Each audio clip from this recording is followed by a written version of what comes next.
Hi, this is the Social Gelo with Angelo show. My name's Angelo. I'm a social scientist, surfer, martial artist, and a whole lot of other things. Coming to you live from Kasai City, Japan, the Social Gelo with Angelo show. What's up, and welcome to another episode of Social Gelo with Angelo podcast. I am here with the man, David Ducay. That's him. I nailed it. That's me. Nice. So, David, as always with my show, I know very minimal amounts of information. I just know the stuff that I know from my circles, my martial arts circles. Off camera, me and David are talking a little bit. He knows a friend of mine named Philip Gelinas. Yes. I hope I got that right. Sorry, Philip, if I messed with the last name. And if you don't know who Philip is, he talked a lot about the Dog Brothers and all the Filipino martial arts stuff he did. And I'll probably put a link of that over here so you can check that out if you're interested in that. So today's episode is going to be about David's martial arts journey. I know him as a Kajukenbo guy, and I know he does Filipino martial arts, and I know he runs the Filipino martial arts side of the tournament. Like, so at KSDI, for those of you who've been following the channel, I recently went to the Kajukenbo KSDI tournament, and they have a whole Filipino martial arts division, like several stick fighting. I saw stick fighting with jiu-jitsu. So, and David is the one in charge of it. He's the head of the Filipino martial arts branch. Did I say that right? Is that an official thing? Correct. Okay, Correct. cool. All right, and this is all stuff that I'm just pulling this shit. I'm reaching right here. So far, not bad for not doing any background checks. I'm ready to hear my whole complete story from you. That's all I know. So David does have a little bit of an edge because he does Kajukenbo. I know some of the guests who come on here I don't know anything about, but David is always, you're everywhere, man. Like, everyone I know knows you somehow. Like, I don't know how that works, but David knows a lot of. He's kind of famous from what I've seen, because everywhere I go, I'm like, hey, that guy knows a guy named David. Hey, there's David. Your name just keeps popping up and up and up. So I'm really happy that you had a chance to get on the show, and I finally got some time to talk to you.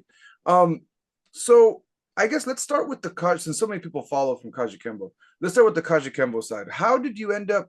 Which came first, the Filipino martial arts or the Kajukenbo, or was it? Kajukenbo came first. Okay. And then Kajukenbo, in the 70s, I was training with my cousins back then, and my instructor was the late Senior Grandmaster Emil Bautista from the Ramos lineage, Bautista Ramos lineage, and that's where my Kajukenbo empty hand background came from. Yeah, but prior to that, I did train in the Filipino martial arts as well. I trained in Kenbo. Kenbo. But first of all, let me tell you where I came from. I came from a little small town, a little Navy town called Vallejo, California. Okay, yeah. Vallejo, California was known for the naval base called Mare Island. I don't know if you remember that. I mean, I know that you come from San Diego area, so you know the Coronado and all those the naval stations out there. So they kind of like communicate together. The history background from Vallejo is that it was the first Navy base out here in the United States.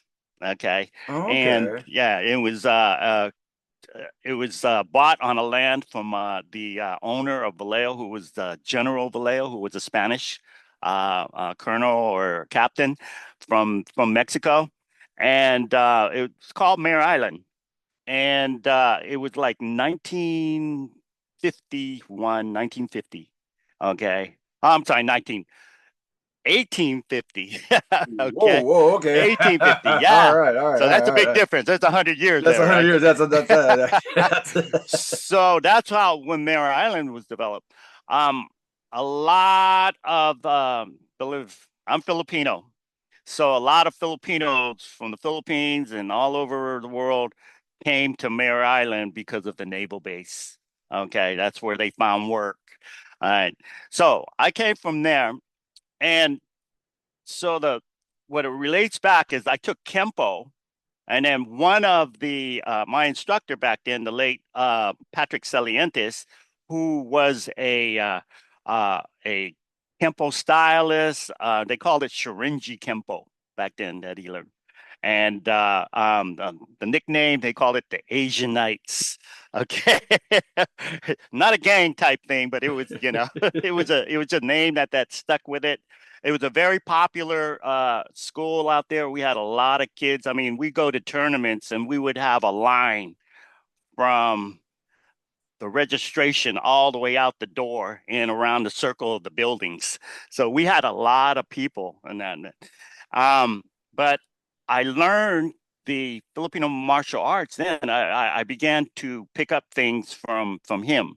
And he learned from a various different other Kajukenbo style. Okay, one with Max Palance, Senior Grandmaster Max Palance, and another one he was training with was Agong Antonio Ramos. So they all, were training together, and this was like early '80s. Okay, now, so I got exposed to that. I got exposed to Kali, and once I got exposed to Kali, then I started, I still was in Kajukenbo. I was working out and learning the art of Kajukenbo through Imo Bautista, but I was also picking up going to seminars back then. This is in the 80s now. Not too many people were giving seminars and stuff like that back then, but there were the few. And so I picked up a couple arts there. One was Serrata. Okay, I was exposed from Serrata from a guy named SGMD. And then another one was JKD Kali, okay, from Richard Bustillo. That. Then various other things. And here's another funny story. I learned a family art called Sayas Lastra Arnis Yeah. from Arnis. a man named Eddie Lastra. Now, it's funny I mentioned that because Eddie Lastra was like one of my family friends since we were like little kids. Okay. And so after I had taught talked to him and I said, "Hey, I'm learning some of this Filipino martial arts stuff, and I'm kind of like playing around with that one with Kajukenbo and the empty hand." And he goes, "Oh, wait a minute." He said, "You do Filipino martial arts?" I said, "Yeah, yeah. It's something different. It's a weaponry art." And he said, "Yeah, I know." I said, "We got our own family art." I said, "Wait a minute." I said, "Since we were little kids and stuff, growing up, you never told me that you had a family art, you know?" And he learned it from his brother, and his brother learned it from his grandfather. Okay. And his grandfather was like from the Philippines during the what we call the Katipunan era. The Katipunan era was the era where the Philippines, Spanish, and an American War back in 1898, 1899. And so the people who were in the what they called Katapunan, they learned how to do the Eskrima for their battles, empty hand to hand combat, and with swords, what they call bolos. But anyways, that's kind of where I got exposure to. Um, then I went back to the Philippines, and that really opened up my eyes. I went back to the Philippines, and I just got blown away. I went to an island there called the Visayas, called Cebu, Philippines, and I'm talking to my cousins and everybody, and I met my cousin. Actually, they're in the Philippines and Cebu. They're very I want to say wealthy. Okay, they're very wealthy because they all of them are in the political arena. They Oh, they they are either governors, senators, or mayors. oh, Okay. okay, okay. One thing is one of our cousins owned the University of Visayas, which is the college that was out there. So he said, I asked him about Eskrima, and I said, "Do you know the Cañetes, who were the head of the Doce Pares system back then?" Doce Pares system is one of the biggest organization in the world. Okay, they've been around since 1932, and even before that, the creators of them were from the what we call the Lebanon Fencing Club. Now, and that was created around 1910.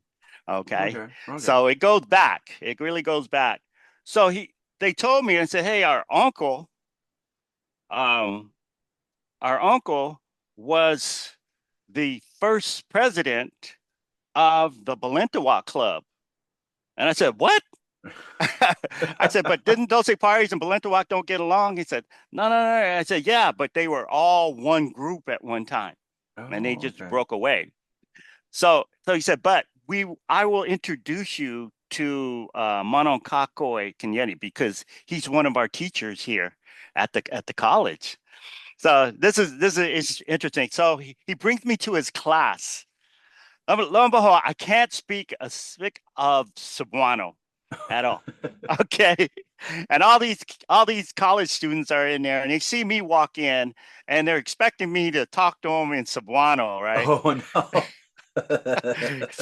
So Manakaka grabbed me and he says, "Hey, my cousin introduces me to him," and then I'm sitting there and say, I thought I was going to go sit down and and see if hear his lecture or something like that. No, what he does is he grabs me and he puts me in front of the class and he tells me, "Tell me, David, why are you here?" So, and he wants me to explain why I was introduced from my cousin and why am I here in the class or so. So I start talking. I said, "Well, I came here to meet this great man, so and so, Mano Kakoi, the great Dose Pares, legend, and I know none of them knew what I was talking about." It's like kind of like that nightmare you have where you're back in school, Right. but you lived it, like it's actually happening. And I just see, people like I know when they don't understand me or something, because they start smiling, you know. Yeah. You just, I don't understand what the hell he's It's talking talking about. about. Oh So, man. so anyways, I introduce myself. I tell him why I'm there, and then after the class, Manankako takes me, and he brings me to the headquarters of Doce Pares, Oh, where cool. basically was his house Oh in his wow. backyard. Yeah, and and I asked him. I said, "Can you show me a little bit of your art or so?" And usually, like I said, I had a little bit of background of Serrata. I had a little bit background of Largomano from the Lastra system, and then what JKD were doing. But this man was very, very special. He was he did things in close quarter, and he took the stick, and he could manipulate that stick and make me go anywhere he wants. Like in judo and jujitsu or aikido. Yeah, he does that. He'll hit you with the stick, and then he gets you into a lock, and all of a sudden you go flipping over like you're in a judo class. So, he showed me that, and then he did something real. I said, "Well, what about your stick and knife, your spada daga and something?" So he did the say, "Oh, no problem." he, he grabs a little fake knife or whatever, and he got the stick, and I got a knife and stick, and he does the same locks and the same throws with a With a knife and knife a and stick in his stick. hand. And I'm like, wow, this is something else. And if you see any of the old monos when they teach or when they're demonstrating and they do it on a person that knows nothing about their art or whatever, they sit there and they're enjoying themselves. You know what I mean? They'll throw you around and stuff, and it's like Wally J. Remember Wally J? Mhm. Wally J used to come up there and shake your hand, "Hey, how you doing?" And then he would do his small circle thing, and he would just throw you around, and he would get you in a jujitsu lock, and it was just like incredible, So that's what he was. Okay, that's what he did. I see in there, yeah, the meeting being cut. Okay. Okay. So anyways, he he did that to me, and then afterwards we talked a little bit, and we went and got something to eat, and he told me, he said, when you go back to the United States, these are my students over here, over there, in Northern California, train with them, you know, and then I'm going to be coming to the United States. And when you learn the basics from them, then you can come to me and work out. So that's my background in the Filipino martial art, you know. Okay. And I pick up everything. Just I have the Kajukenbo JKD mentality. Try to learn everything and anything, and weaponry is my key and my goal. I mean, I wouldn't be who I am in Kajukenbo today without learning what I do know in the Filipino martial arts. But it was not the only thing that we did. I mean, when the Gracies came out with MMA, I said I told the fellows that, some of my students, I said we got to learn this. you know, and, we're gonna get out in the streets and we're gonna do one of our self defense techniques, and then we're gonna get choked out. you know, so. So we got to learn it. So, we picked up a little bit of that, and enough where we could counter something, Yeah. And from a grappling perspective, and at least.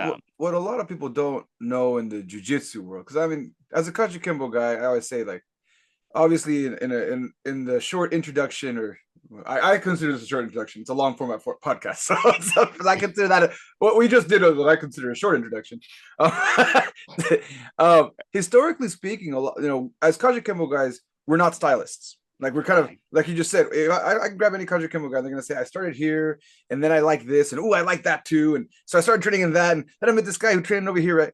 So we're not stylists. So most of the time, we will have our favorite part of the breakdown of Kajukenbo, either the karate, the jiu-jitsu, or the Kenbo, or the boxing, or the Right. kickboxing. It might be a favorite part that we have, but we're always exposed to so much stuff. And because of that, when we look at martial arts history, it's not through the lens of just one style. Right. And Right. then what ends up happening is I meet people that are what I call stylists, like, Yeah. because they're looking at through the lens of, let's say, jujitsu. And so what a lot of jujitsu guys don't know is how Brazilian jiu-jitsu got famous in the Right. US was through the JKD circles and through Chuck Norris. Like, he was these two guys, Chuck Norris brought in the Machado brothers, and then Yeah. The Machados. the That's right. JKD guys with their seminars brought in the Gracies. Like, that's kind of how the jiu-jitsu got big out here, and the first few Right. schools was Right. Right. JKD, and Right. people always forget that, because all they saw when they came in was the jiu-jitsu part. Like, Right. they Exactly. really didn't know why. And JKD guys are awful at marketing. It never says JKD on the wall. Like, it'll Right. always be something else, like karate or Right. judo. Right. Okay. I'm like, the Hmm. local JKD school in my area had judo on the wall, but when you went Oh, in, okay. they were doing Brazilian jiu-jitsu. In fact, they were having the Gracie challenge there. And if you talk Yeah. to the guys, they were all JKD guys. I was like, well, why do you got judo on the wall? Like, Right. why Exactly. don't you? Right. That, If it's you a know, JKD, I would have came here years ago. Like, so right. Hey, but and yeah. you're right. They didn't want to exploit the name of JKD. And, Yep. I mean, what Bruce had said something about, I wish I wouldn't have created the name, Yep. you know, Yep. um, because it's not a style, it's an individual thing. And the thing is, as you say, like you said, I see JKD schools or whatever, they don't say JKD out there. They'll say grappling. They'll say, you know, Yes. they'll say Yes. jujitsu. They'll say, karate. They'll say boxing. Mm-hmm. Mm-hmm. Martial arts Yeah, martial overall. arts. Yeah. That's Yeah, it's you know, never JKD. It's like you start talking to the instructor, then you're like, oh wait, so you did JKD? It's like, oh, I've been looking for someone like you. But yeah, they like to hide. JKD instructors like hiding. exactly. And that's the interesting part, because I think martial arts, in my opinion, it's everything, it's that blend. I mean, from what our creators of Kajukenbo were thinking when they first started to put together. First of all, the the good example is our pioneer and the Eskrima people that were in Cebu. It's interesting is that they're all boxers. You know, they were all boxers first. I mean, that was a big thing. I guess Bruce said that he loved boxing because of the contact. He said if you can be able to sit there and punch somebody, as hard as you could, and then he punches you back, and you're somebody can get knocked out, or if you're taking it, I said that is more than you trying to do a karate technique and getting hit or whatever. That is controlled. I'm saying if you're not in control, if you get hit with a left hook, then uppercut, left hook. You see so many boxing matches. That left hook, boom. It knocks people out. You got that timing in there, and that's ironic that all of them were boxers first. Even the old masters back then, in the Philippines, they were all boxers. They learned boxing. There wasn't karate. There's hardly any karate. Maybe Okinawan. Taekwondo came in later, but they said, let's put on our gloves and let's go. And then I But guess one of the questions I have, and it's gonna be this is for people. I should ask this first. I always do this because I don't I always do this. Should ask this first. For any of you that were patient enough to listen to this much of the podcast without me really breaking down what Filipino martial arts is. If you've listened to the story, you can kind of hear some history. There's a lot of history behind Filipino martial arts. I'm not an expert in this. I consider David an expert in this, and that's why he's here. Hopefully David considers also an expert in this because I have to answer this question. But for those of people that don't know, I'm always going to assume that there's someone watching this that doesn't know. And I'm included in this because, like I said, I don't know. I've had people on the show that talk about Arnis, Eskrima, Serrata. I've had people. I've heard these names be Espada, and Daga, and I know from when you say stuff like Espada and Daga, right? I know some Spanish, and I know Spanish gets mixed in to Tagalog and Filipino. So I know that means stick and knife. So because I told you earlier off camera that English is my second language. And I hear these terms being thrown around. And then I've also heard a lot of stuff about, like you said, you kind of mentioned in your story, oh, those two groups didn't get along. And from my rough understanding is that Filipino martial arts has like an old school. I know the history of the Philippines, they throw that around too. Like you mentioned right now about how they fought off the Spanish, like the native population fought off the Spanish during a civil war of some sort. And the Spanish were pretty much kicked out. Like they left. Right? Like they had a battle, they lost, and they left. And there's styles in Filipino martial arts, there's styles that came from that battle that continued, but there was still that Spanish influence. So there's like a fencing thing happening, like absolutely. Is that what's going on? So maybe you can, I don't know if that's a question, but maybe you can clear up some of that. So Filipino martial arts, first of all, the naming conventions of it. Okay, there is the name of Kali. There's the name of Eskrima, and there's the name of Arnis, or they call it Arnis di Mano. Okay. We can probably relate that to specific regions. Oh, okay. So majority of the time in Luzon, where Manila is, and Ilocos, they call it Arnis. Okay. In the Visayas, most of the time, the name of Eskrima, and it was spelled Eskrima as opposed to Eskrima. I say Eskrima is more of an Americanized word of spelling it. And then Kali. Nobody knew what Kali was, for the longest time. But that when it came out, they always related to blades, okay, and knife and bolos or so. The three main blades and knives or whatever from the Mindanao area. Okay, so it's probably more of a Muslim art. Oh, Okay. Yeah. Okay, so you hear those terms, and like I said, there's various different weapons that they use. Okay, I'm going to give you an example. Hold on for a sec.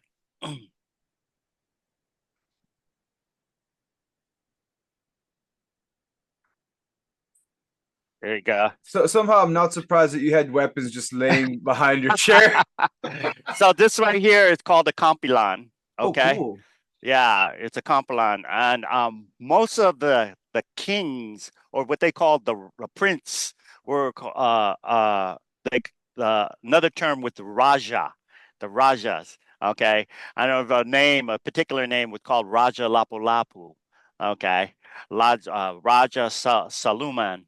But anyways, this particular sword, it can be handed as a two-handed sword or a single sword, and it has like a sharp tooth at the end of it. Mm-hmm. So it's long. It can be used as a two-hand art or single hand art. Okay, and most of the Rajas and the kings had that. Now the warriors back in the day, they use what they call right here, which is called a kris. It's a kris, or you see the waves on it Mm-hmm. on the kris. Yeah. So these kris swords, and by the way, these are all real swords. Yeah. Okay. They look pretty solid. Okay.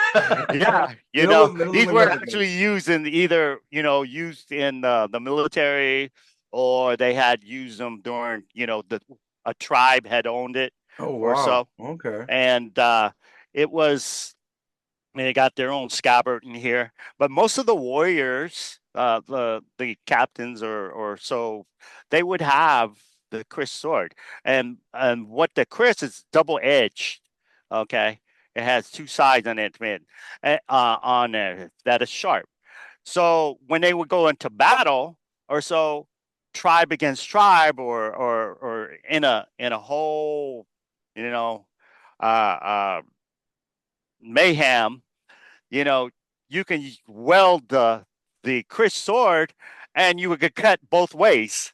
Okay. So, that's what it was good for multiple man attack or so.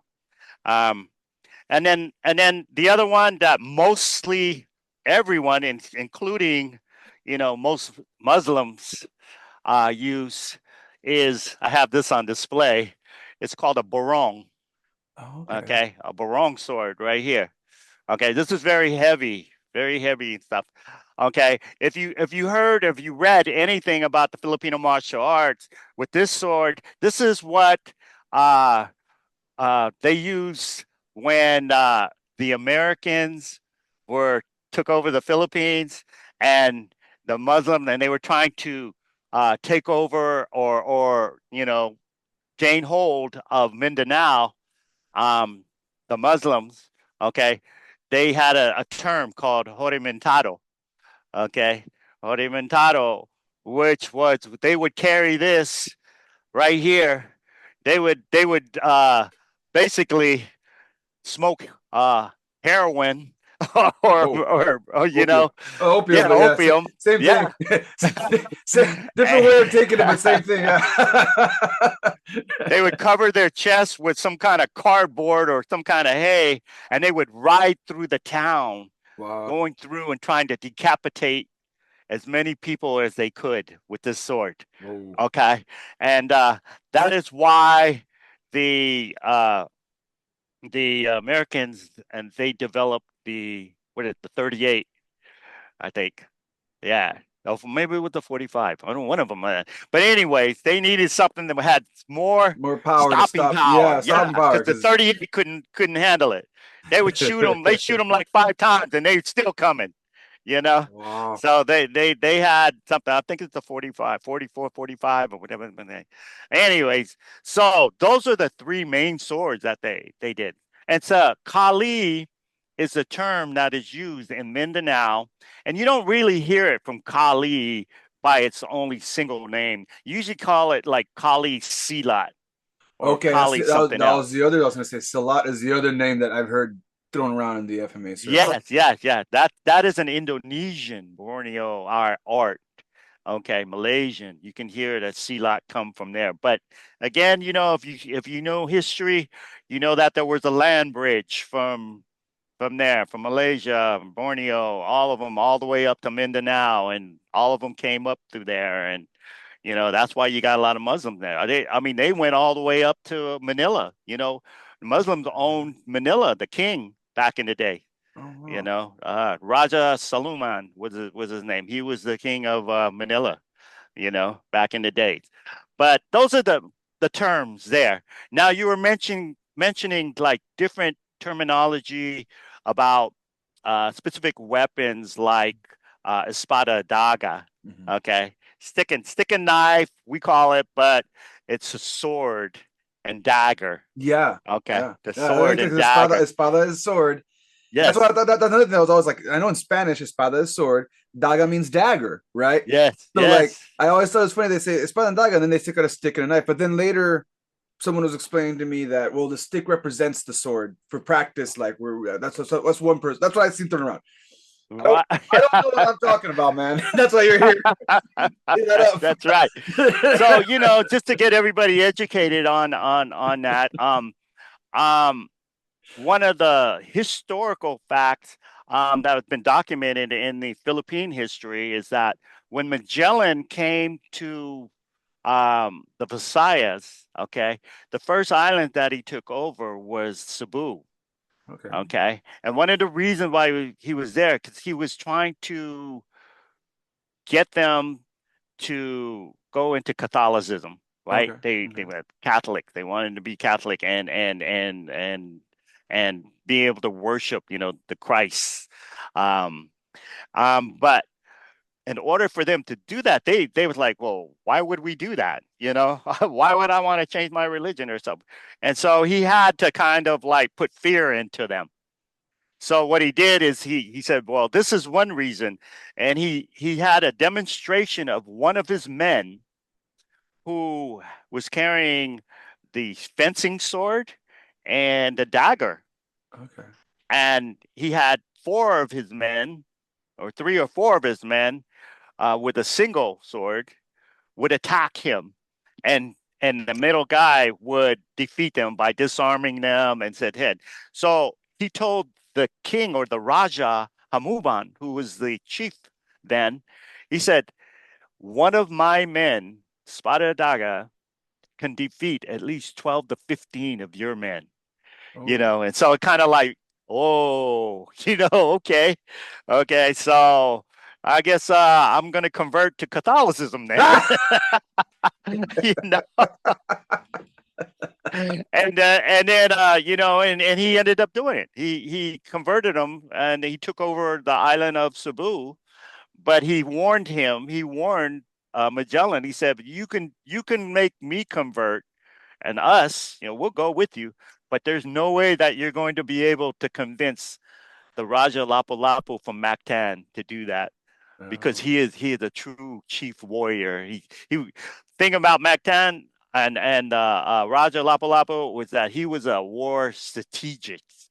He Okay. knew he knew how to defeat people and Okay. tribes and so nobody could would fight him. You know. So anyway, that's we would go into more of that, but I want I wanted to go into the weaponry part. So that's where that weaponry comes in. Okay. And if you look again with history, one of the Filipino heroes was known as Jose Rizal.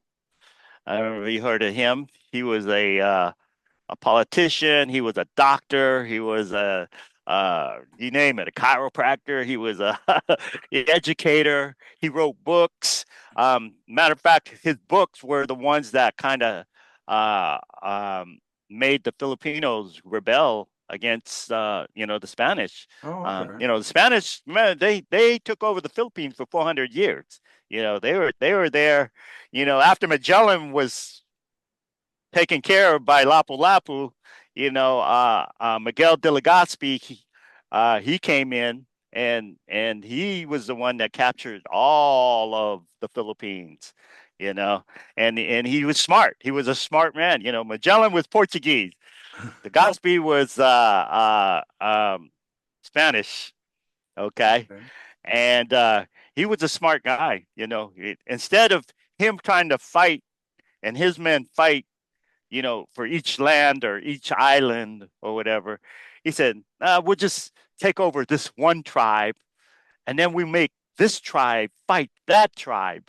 Oh, But okay. we're going to stay back and we're going to watch. Oh, okay. All right. And so they grew and they grew and grew. So they kept on taking over island after island after island, and then they finally took over Manila. So And it was a divide and conquer strategy, right? So he started with one tribe, he'd beat the next tribe, assimilate, have a larger tribe, and as it moved along, it was a larger army to keep going, moving forward. And his invasion continued without actually having. Yeah, that's a really smart strategy. Yeah, exactly. What year did that happen in? Like, so you said that the Spanish took over the Philippines. I could probably look that up. 1520 something, maybe 1573 or something. That's when Legazpi came. He came after Magellan, I think I'm like about almost like 40 years after Magellan came. They didn't want to come back. They didn't want to come back because they knew that Magellan got killed. He said, well, we don't want to go there yet. Yeah. So they're saying that, yeah. So what I'm seeing on 1565, that's the date that's coming up. So 1565. And I think that's another cool. So like what it sounds like to me, for any martial arts nerd keeping up with this, HEMA, right? HEMA is involved here, historical European martial arts, because HEMA, it's not really a system. It's more, HEMA at this point is people modern now, right? It was around 1896 that the modern Olympic Games started bringing in fencing because of that group, because of the HEMA group, right? So exactly. So I'm using Google right now, right? So I don't want anyone to think that he just knows this shit. I don't know this shit. Like, I'm still waiting for the whole story to come out. I'm just giving you some stuff from what I know and trying to fact check while I'm saying this. But it really seems that the Filipino martial arts, because of the Spanish takeover, they already had their own martial arts systems around, obviously, because from everything you just told me. But at the same time, because of what sounds like the Inquisition and the Crusades during the medieval period, they call it medieval. I've heard. What's the other word? Middle Ages. There's a history. Middle Ages. So right. I'm not a big history. I like history. I just suck at it because I forget my facts. So, but I do like how a lot of the Middle Ages writers, they don't like to use the word medieval or dark times, because they say that, but really dark times are only to your region. Like some people during the same time period were doing great. Others weren't doing so great because of how great they were doing. So it just depends who you're talking to, if it was dark times or not. So but the interesting part about that time period was how the entire world was internationally interacting with each other. Well, before that, there was a lot of nativism happening, so people weren't really expanding. Like even China, and I'm reading a book right now on China in 1421 about even right before that dynasty, during the 1421, that emperor was in expanding phase. But after he died, because what happens during expansion is you lose power in the central part of your country, expanded resources. After that emperor died, his son resented the fact that there was expansionism happening, and he closed off China again. Right. So you'd have this during that time period. A lot of countries were doing that. That sometimes they'd expand, sometimes be like, we're losing our resources, back to no one going out and not letting people in and being more nativism, right? So HEMA really spread during that whole time, historical martial arts. So everyone's now at this point in time in the Middle Ages, a little after the Renaissance, there's a lot more of globalization happening. We always throw that word now with the internet, globalization, not really realizing that that's been happening for a long time. So it's interesting from what you just said is if the Spanish came in, it sounds like Filipino martial arts, because of being so diverse and that land bridge you're talking about, it just kind of mixed everything. Like everything just started mixing, and now you have this like tie to European martial arts with the fencing, but with a Filipino twist. Because like you said, but there's Muslims there too, so we have this kind of sword, that kind of sword, but it's like all mixed in together because of everything happening. That sounds like the Philippines was just like a hub of culture at that point in time. Right. And again, that's just one particular weaponry specialty, right? Yeah, yeah, Espada daga, yeah. I mean, the stick fighting and the spear and the staff or so.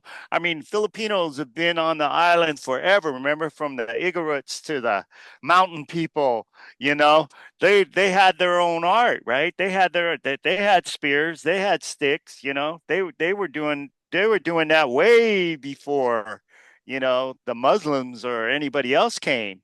Um, but if you look at history, I mean, every country had their sense of warriors, right? Mhm. We're called escrimadores, right? Now, the escrimador, people who train in eskrima and they are mastering the art of that particular weapon or weaponry. So, but every religion, every country. I mean, you look at the Romans back in the day, right? The Romans that they had those gladiators back then. They were badass. They Yeah, didn't they care. were. They didn't care.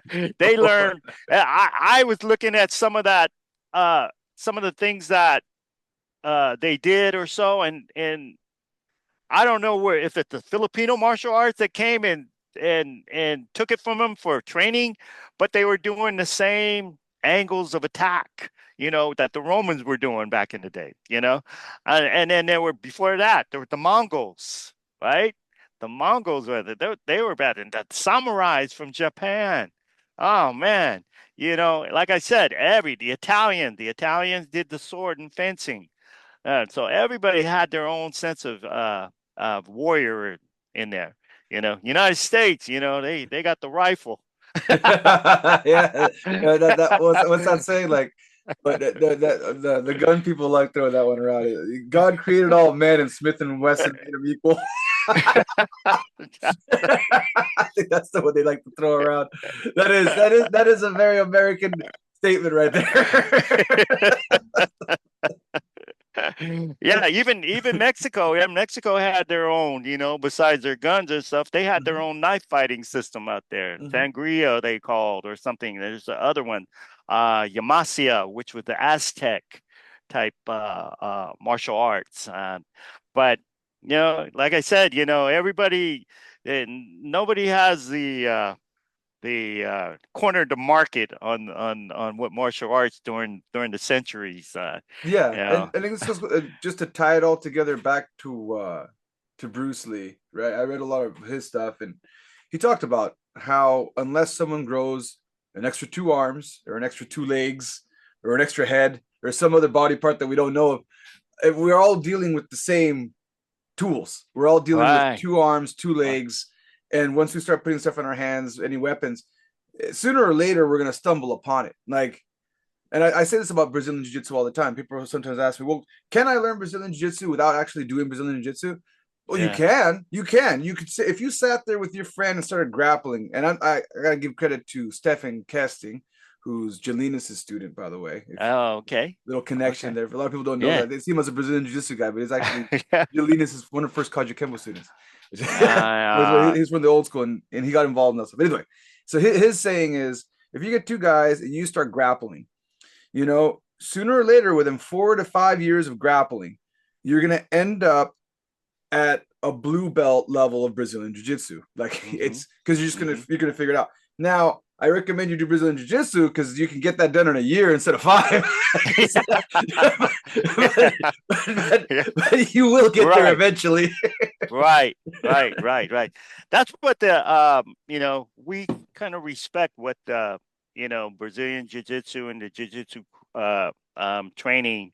Um, they they don't really care about the belts or anything. It's years of experience of rolling and learning techniques and rolling and getting that experience. And you know, we had we found out, the hard way, but it was good when we started learning the jujitsu from the mixed martial arts perspective. We were like, God, we're all black belts here, and we're training in jujitsu, and we're getting like arm barred and leg locked and whatnot from white belts and blue belts, and we're like, how's this happening? You know, Yeah. and it all just came down is that a guy, and it's true, a person who has 6 months of grappling experience or jujitsu or judo experience will totally devastate someone who has none. Yeah. Yeah. You know, It's just yeah, yeah, yeah. yeah, It's like saying, okay, to put this in a striking perspective, it's like grabbing someone who doesn't know how to fight at all and just throwing them in there against someone who's been boxing for 6 months. The there you same go. lit up, the same thing, the exact same thing. So we'll grab this. We'll grab a boxer who's been boxing for a year. I've seen this because you've seen this too because you're a coach. You grab a guy who's been boxing. I had a professional boxer come in here. He's like, I want to do kickboxing. I'm just gonna go do kickboxing. I'm like, no, man, you can't just go do kickboxing. Like, he's like, when's the next tournament? I'm like, that's not how this works, bro. Like, he's like, no, I really want to do. Like, okay, let's step by step. I know you're a pro boxer. Let's just have you spar one of my amateur kickboxers. Okay, let's just and see how you do. Okay, and I'm gonna tell him I'm like, I'm gonna tell him to go 50% because I don't want you to get hurt. And it's like, you can go 100. Like, don't. Whatever you do, I'm not going to tell you what to do. You're an adult and you already signed the waiver, but I'm going to advise you to not go 100%. Whatever you do, don't. I know you're going to want to. Don't do it. Right. And he didn't listen. He didn't listen. Like he starts the round, and my amateur student who's only been doing kickboxing for about a year gave him a low leg kick. Bam. Yeah. And he had no response for it. And immediately his response was to come in hard. And then it didn't end well. Like it got bad really fast. But again, it's that same thing. Like if you have a certain skill set, we make sometimes as if you're in the stylist mindset, which me and you aren't, we know that if this is something new, I know I've never competed in Filipino martial arts. I can't just jump in. I'm just gonna try out the Filipino Martial Arts Division today. I can get my ass kicked. Like that's what's gonna happen because I've never done it. So but for some reason, if you're a stylist, you might have this ego thing that makes you think that because I'm an expert in this, I'm now an expert in other things. It looks similar, but it's not the same. It's like saying, hey, I can run a marathon, so I can probably, since I can run marathons, I probably can just jump into a triathlon. Well, you don't know. I don't know. That's not how it works. That's funny that you mentioned that. I tried to do that myself, but I'm almost drowned on the swimming part. So I do triathlons. And I had a friend who does ultra marathons. And I've done ultra marathons with him. And he asked me, he said the same thing. He's like, hey, man, I'm going to try the triathlon. I told him the same thing. Hey, bro, like, you probably want to, like, how much are you swimming? He's like, I don't really have time to swim. Like, you got to get, like, you know how to swim, right? He's like, I know how to swim. I'm like, yeah, just practice, man. Just practice. Sure enough, it wasn't that he didn't know how to swim. He dropped out during the swimming part. And we weren't even in open, thank God. We weren't in the ocean. We were in a pond. And the pond is only like chest deep. So if for some reason you can't make it, you can stand. And at the end of it, like I lost track of him during the race. And at the end of the race, I see him and he's like sitting there looking disappointed. I'm like, hey, what's wrong, man? Like, you didn't like your time? He's like, no, I had to drop out during the swimming. I'm like, what happened? He's like, bro, like, I was okay. I know how to swim, but I don't know what happened. I panicked. And I'm like, oh yeah, man, they have a lot of people. Like, it's not just swimming. It's arms and you're getting hit. It's almost like a fight. It is. And if you do the San Francisco triathlete, they swim like going to Alcatraz and coming back. So, like, if you're lagging, there's like sharks out there.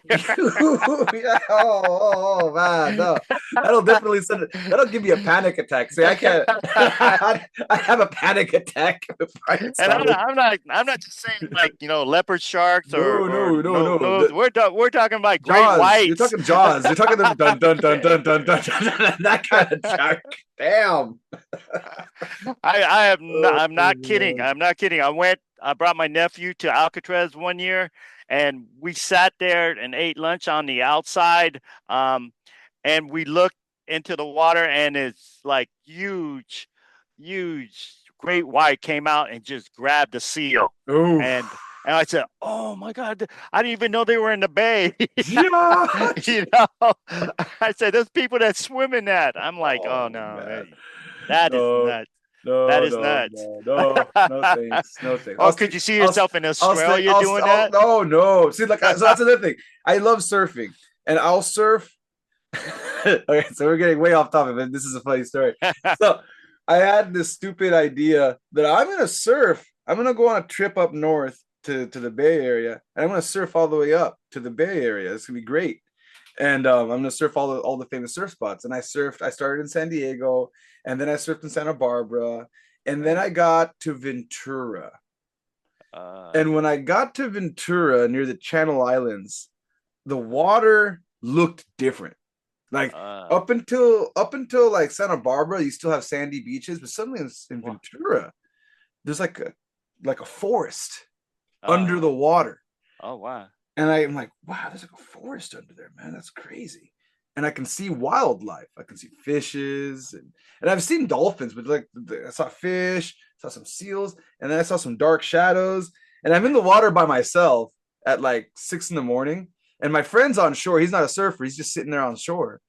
And I'm like, I don't feel safe. I suddenly don't feel safe.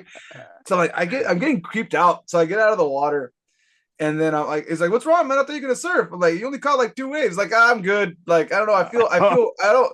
I don't feel comfortable in that water. Right. I feel like it's pulsating with wildlife and like there's Yeah, something in yeah, there. And yeah. he's like, you're just freaking out, man. Let's go have a breakfast burrito. And while we're having our breakfast burrito on the news, they announce that some kid got snagged in the same spot by a great white. Same Oh, spot I was surfing. geez. And I was like, that's it, man. I'm done. I'm not, Yeah, yeah. I will surf till No, Santa Barbara and that's the yeah. limit. I won't go past Santa You can't. Barbara. There you And go. you said I. Australia. You said Australia. I'm like, oh hell no, I'm not No, surfing in Australia. no. I don't go, deep, deep sea diving or anything. I think that is shark land. Those are prehistoric as well as going to Florida into the bayous.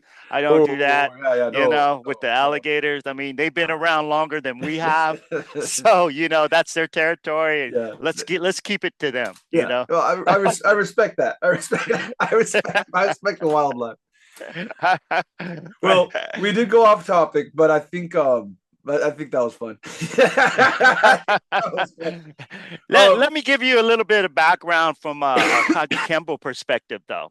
Okay, so I ended up learning all these Filipino martial arts system along with Kajukenbo. Okay, and when I got my black belt, I was I and the students from 974 in Vallejo, we were already incorporating the Eskrima into our club and knife techniques. So before we would do self-defense, while we're growing up in rank, we disarm a knife, take it away, and then, it's self-defense. A club, we take them down to the ground, we follow up. But now we were doing things like, okay, I took the stick away from you and then I hit you about 50 times, and you didn't know where I hit you and why I hit you. And I was able to take you down with a lock or flow. A knife, same thing. I took the knife away, but then, it was multiple man attack. So I had to use the weapon against somebody who else was attacking me you know, and so we were already including that. Okay. But we were never we never were, you know, valid in the Kajukenbo world because many Kajukenbo black belts, players who been training for years, you know, they're already like masters also in Filipino martial arts somewhere. Philip Galinas, okay, for one, he's Pikiti Trisha. All right. A lot of people here that are Kajukenbo and One Hop Kundo that are from Kakoy Kanyeri. Okay. Even Agong Tony Ramos was from Kakoy, although he Oh, studied okay. many other, you know. My instructor, who was the late Imo Bautista, you know. He learned combatant, modern Arnis and combatant. Okay.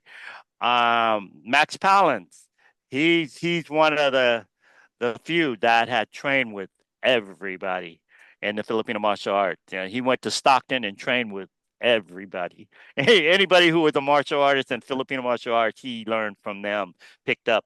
He even brought Ramey Presses here back in 1980. You know, he even brought Sing Attilo from Balintawak here, you know, and he learned all these systems, but he also had his own family art, and he calls it Cinco Tiros. So what happened was, so later on, and when 2000 came, we're like, okay, all these people have Filipino martial arts background. Max Collins came up to me and said, Kajukenbo needs to be represented in weaponry. You know, I said, but I told him, I said, but a lot of them do weaponry, you know, I mean, they do forms and stuff like that from weapon, you know, they got a lot of kung fu, they got Okinawan, the kama, the sai. He said, yeah, but they don't do any self-defense stuff for it. You know what I mean? They're only showing coordination and things like that in their forms or so, but you don't see them using that, you know. So why don't we use the Filipino martial arts as a vehicle and say, okay, this is how we're going to train. This is how we're going to learn. Because the thing about Filipino martial arts is learning with the stick, right? You're learning with the stick, which is a rattan stick. Okay, there's many different other sticks, you know, but mainly the training is a rattan stick. It's light and it's used for various things, learning how to strike, learning how to block. So what we did is we incorporated what we had in self-defense. Okay, so when you learn Kajukenbo, what are your basics are? Come down in squatting position or in forward stance, straightforward punches, upper block, inward block, straightforward kicks. Okay, those are our basics. Those are our basics. So I said, well, we want Kajukenbo people to learn weaponry, but we don't want them to have to learn a whole new system. We don't want them to learn Dossi Pares, Lastra Arnis, Combatant, Modern Arnis. You know, it might take years. They're going to get like frustrated and say, well, I got to learn two arts, you know? So we said, well, okay, we're going to take the basic foundation of what we do in the empty hand, and we're going to go and have people from Kajukenbo who already know it, whether they're a white belt all the way up to black belt, and pick it up just like that. So everything that you do from a basic foundation, like an upper block, inward block, cross block, outward block, downward block, it's represented into the blocking of the Filipino martial arts. Okay, they just have different names and terminology. Okay, so like we do an upper block, they call that a roof block. Okay. Okay, we do an inward block. Okay, inward block like in karate, they call it inside deflection. Outward block, outside deflection. Downward block, yeah, inside parry. So they got their own naming convention. Drop stick. Um, so in order for Kajukenbo people to pick it up, we teach them that basic foundation, and then we give them a striking pattern. Okay, and then afterwards, I said, well, what else does Kajukenbo people know? Well, they know forms. Okay, some of them do pinions. Okay, pinions. They were called palamasets back in the day, right? So we said, okay, we're going to take what they know. Doesn't matter what method, what style they know, and we're going to put a stick in their hand, and they're going to do the form, what they did, but they're going to represent like the inward block, the upper block, the downward block. They can do a kick or chop, counter chop, or whatever in it. So we did that, and we tested it out. We say, okay, here, we gave some of the students, you know, a single stick. Go ahead and do pinion one. And they would do pinion one. And I said, okay, but let's do it this way. Since you got it in your right hand, and we're going to use majority right hand as opposed to right and left. And then they picked it up and they said, "Oh, this is easy." I said, "All it is an extension of your hand with a stick, and it doesn't matter what kind of stick. This stick is a 27, 28 inch. Okay, you could use anything. Okay, you could use smaller sticks from here. We use what we call serrata sticks. Serrata sticks are from 18 to 24 inch. Okay, as opposed to 28 inch or so. We have sticks that are 33 inches. We call them a small staff. And it doesn't matter because what you're learning is the angle of attack and you're defending on a specific angle. So when they're learning pinions and they're striking, it's a specific angle. And they're using the butt of the stick and the tip of the stick majority of the time. Anything else from here, it's going to be used for blocking. So they pick it up just like this because they already know how to do pinion 1, 2, 3. Okay. 4, we use 2 small stick to represent 2 knives. Okay. 5, we said, okay, let's go with a stick and a knife, and we'll do a espada daga doing pinion 5. And 6, double knives again. 7, also knife, or you can use a sai. So we started incorporating. Said, well, let's use a traditional weapon. So we use a sai. Okay, we use double sai. And then 8 was the kicking form. What we did, and we did it with a stick, using this and using the different kicks. Okay, right and left. And then 9 was what we call the dragon form. We use that for the double sticks. And then the last form, 10, we use that. We can use the double stick, or we can use actually anything. But we started incorporating like the karumbit into it. Okay. And so those were the 1 through 10 pinions. So all the basic people, all the white belts, yellow belts, purple belts, hey, they picked up the 1 through 3, 4, 5, just like that. It's just that when we teach the upper belts, okay, 8, 9, 10, whatever, it takes a little bit of time for them to get used to the weapon, what they're using, because they're using 2 sticks as opposed to 1, or karumbat, or stick and kicking, or something like that, or espada daga even. So that's a little bit different, but again, it's the same footwork where you're going and the same direction. So all you're doing is just the hands. So that was easy. Okay. Then the last part was, well, we have self-defense techniques, advanced punch arts. Okay. Said, okay. So basically, that's when somebody's trying to attack you with a stick and hit you. Okay. So we can do it empty hand, which we normally do it for Kajukenbo. We could do it stick against empty hand or a weapon against empty hand. And then we can do it against stick. Okay. So we included those type of self-defense. And we called it self-defense because we didn't want to say self-offense. Okay, you got to remember what the Filipino martial arts are, right? Although arguably, I've always said this: Kajukenbo is not self-defense; it's all self-offense. yeah, it can be self-offense. Yeah, it's all self-offense. Remember, they're attacking you first. Supposedly. Yeah, supposedly. But you're right. You're right. But if you look at history and the Filipino martial art, it was like Miguel Legazpi said, we're taking this tribe and we're attacking that tribe. Mm-hmm. So it was like offense against, whatever you got. So, but we included it and we say self-defense because we're not here to create an army. Yeah. To, go to war. I see, who was saying that? There's a lot of, I'm trying to remember who said that.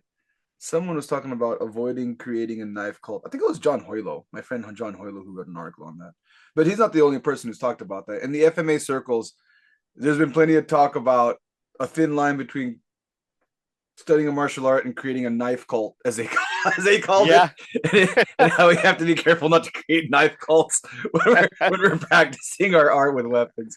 But yeah, it's but we are getting close to our wrap up. But what I want Okay. to say before we wrap up is everything that David just mentioned, if I remember correctly, you have you can approach David on his. Do you have an online course? You have an online course, don't you? Yeah, yes, You yes. I do. do You I do. do Zoom training. That's what I was gonna say. Yeah, I do Zoom training and well, majority I do a lot of seminars. Okay, cool. And then those who want to learn it or so, I teach them the basic foundation either through YouTube training or through Zoom if they have questions. Especially, a lot of the students from Europe or so, and far east, but also here in the United States too. We got some guys from New York and Florida and North Carolina, South Carolina, and it's the way. It's the 2025 way to train people who are not with you today.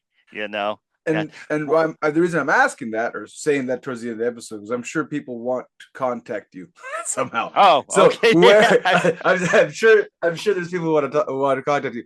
How would someone get a hold of you if they wanted to train with you? If they wanted to train with me, and they could do two things. They could, if they're on Facebook, go ahead and message me, Messenger. Okay.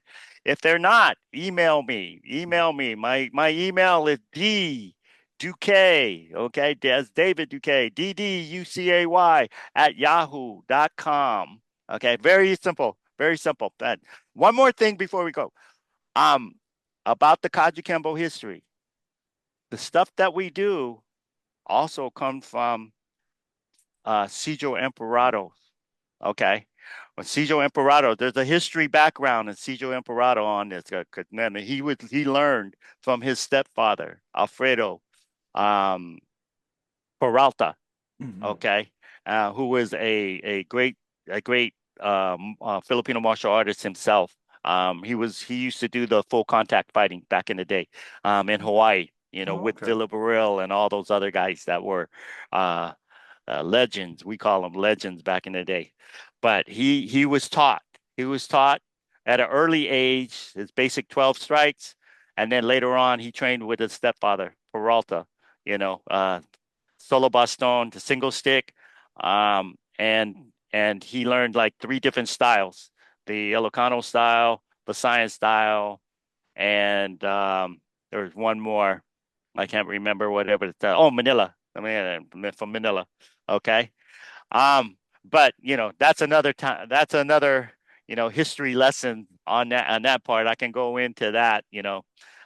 Those who want to learn the history part of the Kajukenbo of where Sijo, Antonio Ramos, all the other Filipino martial artists that are Kajukenbo and One Hop Kundo, all those people that are involved.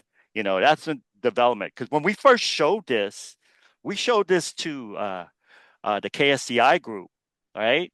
Um, Back in 2013. Oh, okay. Okay. But before that, see, we weren't even approved. The people that approved us first, believe it or not, with the Filipino martial arts community. Oh, okay. They saw our art. We demonstrated it in front of some of the high ranking back in the day, around 2008, and they said that's the Filipino martial art. Oh, They looked at our Kajukenbo Eskrima and they said that's a Filipino martial art. You guys are doing that, but you're using self-defense as your project. And it wasn't until 2013 that Dichi Emperado approved it as a subsystem into the Kajukenbo KSDI family tree. okay. And that's where we are from that. We just keep growing and keep growing, keep growing. And there's a lot of guys that are out there that know the basics. And there's a lot of people who, are still doing their own thing, you know. Still doing their Kajukenbo and then doing their own Filipino martial art, which is okay.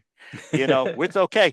Um, when we did give that presentation to Senior Grandmaster Dichi, we had a little bit of uh, issues from other Filipino martial art Kajukenbo people. Oh, They were saying, yeah, we had a meeting afterwards, and they were concerned that well, look, I'm a master of this art here.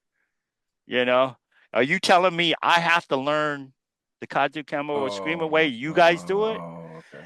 And then luckily Senior Grandmaster Kenji was there and some other guys that were there. Oh, Okimo, Emperado. And they said, no, you don't have to learn what they're doing. They only put this together so Kajukenbo people who do not know weaponry can pick it up quick and whatever. Okay, if you're doing your own thing and you're happy with it, do your own thing. But we'd like to see it. You know, if you're doing a Villarreal Kali, we want to see what you guys got, what you do. You know, okay, because that's what we do. Kajukenbo people, we share this stuff. Yeah, and You know, another thing I was going to mention is that division that you have. Like I said, it's open to everyone. I said yes, the KSDI divisions are open to everyone, and they're all obviously your students are going to be there, and people from your branch are going to be there. But I think that's the whole thing that's the one thing that I love about Kajukenbo is their openness to always be open. There's a Brazilian Jiu-Jitsu division that's open to everyone. That's not just Kajukenbo people. I saw people competing from the Danzan Rio Jiu-Jitsu. I saw a few Brazilian Jiu-Jitsu practitioners. So what you're going to find, and that's a very Kajukenbo thing to do, is that it's just more options, right? It's like they're never about, like when Hackelman came in and they said, hey, Hackelman's going to be rebranding the MMA division. He's going to be the head of the MMA branch. A lot of people got upset too, thinking, "Oh, what? So now my MMA doesn't count?" No, like, no.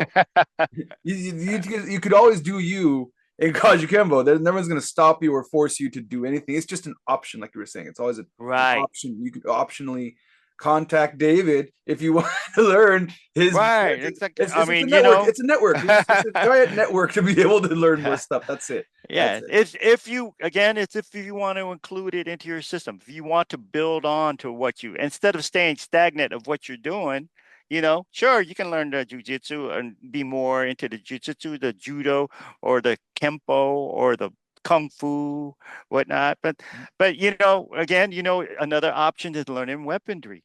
You know, and that's what we do. We want our Kajukenbo Ohana to be able to be open for one thing, but to be able to be knowledgeable and many different things. You know, that's what we got. You know, that's what Kajukenbo was. It was a blend of all those different art. And if you look back, I mean, those were like the 5 or 6 different arts that we had. But could you imagine if Muay Thai was on the island of Hawaii? You know, could you imagine of you know, Savate or any of this other stuff, of the way the Filipino martial arts is today? All that would have been included into our Kajukenbo.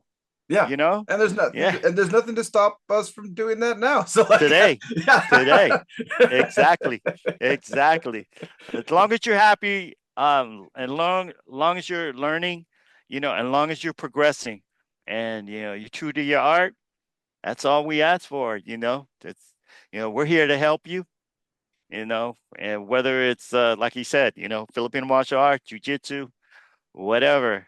You know, we're here. We're here to help everyone learn.